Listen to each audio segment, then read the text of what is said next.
ketika kakinya nginjek ubinnya surga atau lantainya surga, anaknya keluar dari neraka jahanam sambil menarik-narik kaki ibu bapaknya, sambil berkata, ya Allah, ini ibuku, ini bapakku, aku dibiarkan tidak sholat, aku dibiarkan tidak kenal engkau, aku dibiarkan tidak kenal Islam, sampai aku mati dalam keadaan su'ul khatimah, mati yang jelek, karena ibuku dan bapakku sibuk ibadah sendiri, sholat sendiri, ngaji sendiri, berangkat ke ulama sendiri, tapi aku tidak diperhatikan, sehingga sampai mati aku tidak kenal engkau. Sekarang aku berada dalam neraka, masukkan ibu bapakku ke dalam neraka. Maka oleh karena itu, jangan kita merasa bangga dengan amal sendiri, sehingga banyak orang tua yang berkata, biarin anak saya nggak sholat, biarin anak saya nggak ngaji, biarin anak saya jadi berandal, yang penting saya sholat, yang penting saya ibadah, yang penting saya ngaji. Tidak bisa seperti itu, saudara-saudara. Anak soleh bisa memberi syafaat kepada orang tua, tapi kalau anak masuk neraka, bisa menyebabkan orang tua juga ikut masuk neraka.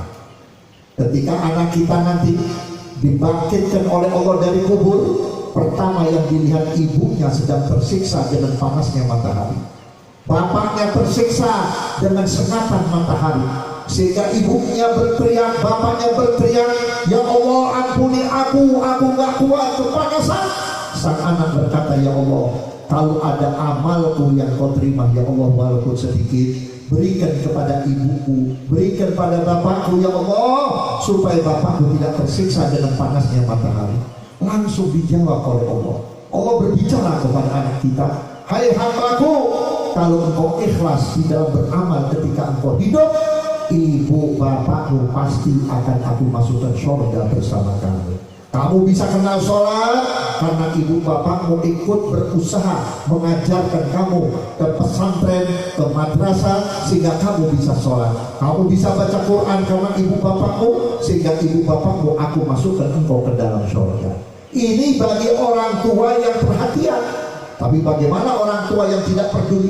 Biarin anaknya nggak sholat, biarin anaknya nggak bisa ngaji, biarin anaknya buta agama. Sebesar apapun amal orang tua akan hangus dengan dosanya seorang anak.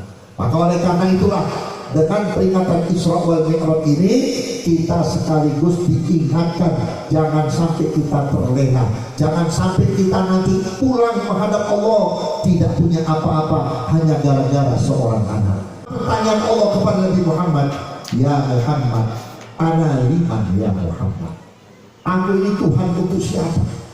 Allah bertanya tentang dirinya kepada Nabi Muhammad, aku ini Tuhan untuk siapa? Nabi Muhammad tidak berani menjawab.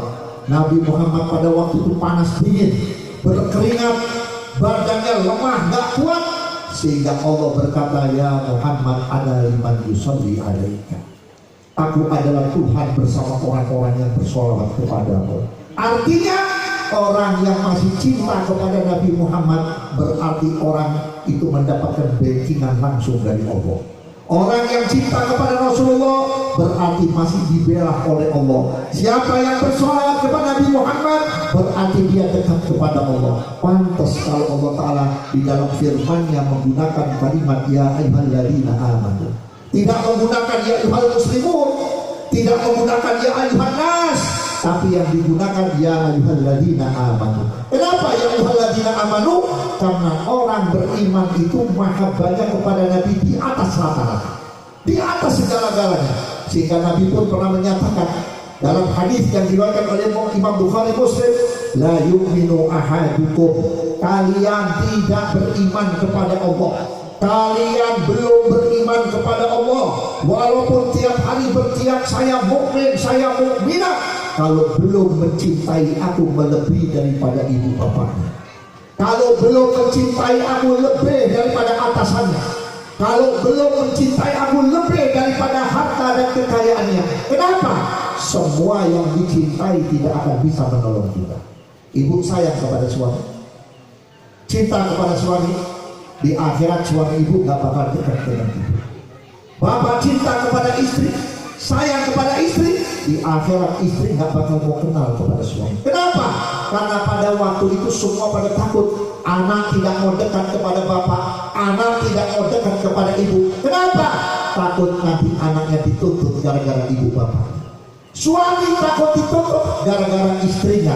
Istri takut dituntut gara-gara suaminya. Hanya satu manusia yang dekat dengan kita, Nabi besar Muhammad SAW. Gak ada orang cinta di dunia ini seperti cintanya Nabi Muhammad. Bayangkan saudara-saudara, bayangkan ibu-ibu, orang dicabut nyawa itu adalah orang yang merasakan kesakitan di atas kesakitan. Maaf, kalau naudzubillah, kalau ada orang kakinya lecet, kulitnya terkupas, kemudian ditarik, kayak apa perihnya? Dicabut nyawa 1000 kali lebih besar daripada itu. Ketika Nabi Muhammad dalam keadaan berbaring di tempat tidurnya, bukan berbaring sakit, berbaring menghadapi malaikat maut. Ketika rohnya mulai ditarik, mulai dicabut oleh malaikat Israel sampai di lutut atau di dengkul, Nabi berkata kepada Israel, ya Israel, kalau bisa berhenti sebentar, saya gak kuat merasakan sakit dan perihnya dicabut nyawa. Langsung malaikat Jibril di sebelah kanan Nabi Muhammad, ya Habibur Rahman, wahai kekasih Allah yang Maha Penyayang, ini yang paling halus, ini yang paling pelan, ini yang paling lembut, yang tidak pernah Allah berikan kepada Nabi dan Rasul dan manusia yang lain. Kaget Rasulullah, kalau yang paling lembut, yang paling pelan saya gak kuat, yang paling halus saya gak kuat. Wa kaifa bi ummati, bagaimana dengan umatku? Di situ Nabi Muhammad tidak lagi memperdulikan sakitnya dicabut nyawa. Yang dipikir oleh Nabi, yang diingat oleh Nabi, antum semuanya sebagai umatnya. Sehingga Nabi berkata, ya Allah, biarin sakit lebih daripada ini aku rasakan, biarin sakit 1000 kali daripada ini aku tanggung. Yang penting satu, ya Allah, satukan rasa sakitnya umatku ketika dicabut nyawa, biar aku yang menanggungnya, ya Allah. Cintanya Nabi kepada kita. Begitu Rasulullah masuk kubur, sampai sekarang ada di alam kubur. Tapi ingat, Nabi tidak mati seperti orang biasa. Setiap hari Senin kita didoakan, setiap hari Kamis kita didoakan. Makanya disunnahkan puasa Senin Kamis. Malaikat yang bawa amal kitab melaporkan kepada Nabi Muhammad, ya Rasulullah, umatmu telah bersolawat, umatmu telah sholat, umatmu telah bersedekah. Jawab Nabi apa? Wa in wajadtu khairan fahamikumullah.